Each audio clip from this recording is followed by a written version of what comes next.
A report from the UK shows white British people will soon be outnumbered by Muslim migrants in the city of Birmingham. One America's Pearson Sharp explains how the reversal in population has also brought with it a wave of violent crime. This is Birmingham in the 1960s, a quaint little city in central England full of farmland, churches, and a bustling city center that enjoyed a very low crime rate and picturesque, historic streets. Flash forward a few decades.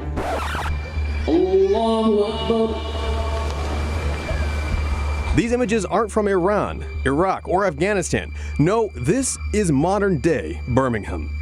A new report shows native Britons are on their way to becoming a minority in their own homeland.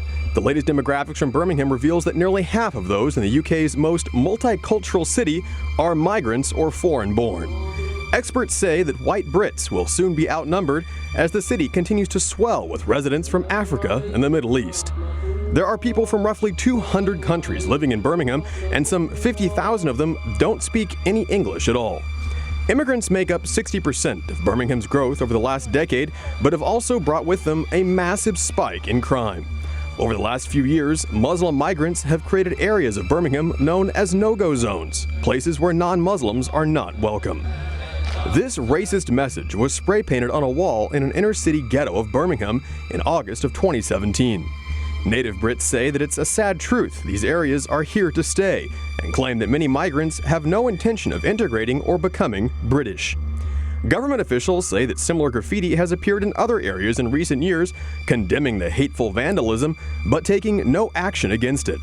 A recent government survey found that white residents in Birmingham feared for their safety and said parts of the city were now off limits. In fact, the city has become the so-called capital of jihadism in England. 1 in 10 of the UK's convicted Islamic terrorists comes from Birmingham. The neighborhood of Sparkbrook is more than 70% Muslim and has become a byword for radical Islamism in England. Houses there have been turned into bomb-making factories and were used in the deadly attacks on London's subway system in 2005 that killed 52 people. Muslim extremists have concentrated into several enclaves throughout the city, producing 26 of England's 269 convicted terrorists. One journalist who visited the city, Ross Kemp, said Birmingham is so violent he has to wear the same body armor he wore in Syria for protection. We want to end Islamic immigration, stop building mosques and madrasas, stop the funding coming in for Saudi Arabia, only for a limited time. When Islam has sorted itself out in this country and across Europe, when it's reformed to fit in with Western democracy and freedom, when that's happened, then start building mosques again, but you're just adding to a problem. Yet despite extensive evidence, Birmingham's government is turning a blind eye to the problem, instead calling the city a symbol of multiculturalism. Local leaders admit they're afraid of being called racist, and so they actively avoid getting involved in the city's growing jihadist movement. However, other politicians warn the Liberal City Council won't go after the immigrants because most Muslims vote for the Liberal Party.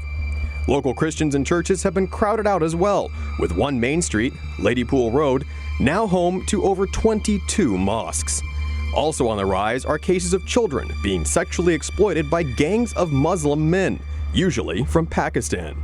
Local counselors and experts warn that parents are being kept in the dark about such dangers, with the Birmingham Council refusing to alert parents to the situation. One gang member is suspected of raping 3 schoolgirls, but was bailed out on each occasion.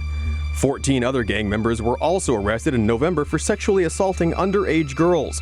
And in case some claim this problem is just limited to Birmingham, London, which has also seen a surge in immigration from Africa and the Middle East, just reported a 20% spike in cases of rape. Acid attacks, once unheard of in England but common in India and the Middle East, are also on the rise, along with a 30% increase in murders. Our message to all of the shops here, all of the businesses, is to fear Allah, fear God, give up the sale of alcohol, join us to command good and forbid evil. Police say they're baffled by the sharp increase, despite a shocking 84% of child grooming and rape cases in the UK involving gangs of Muslim men. Experts predict native white Britons will be a minority in their own country by the year 2050. But far from a multicultural paradise, British cities like Birmingham and London show that this kind of unchecked immigration simply fuels conflict as migrants refuse to integrate and radical Islam takes hold.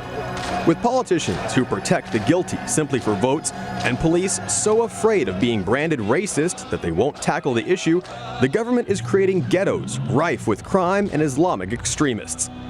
Birmingham is a bellwether for the West.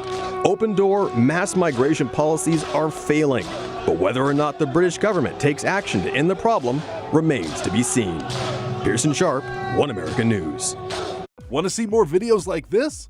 Click on the link below and subscribe to One America News on YouTube, and call your cable provider and kindly demand that One America News is added to your lineup. Call and subscribe today.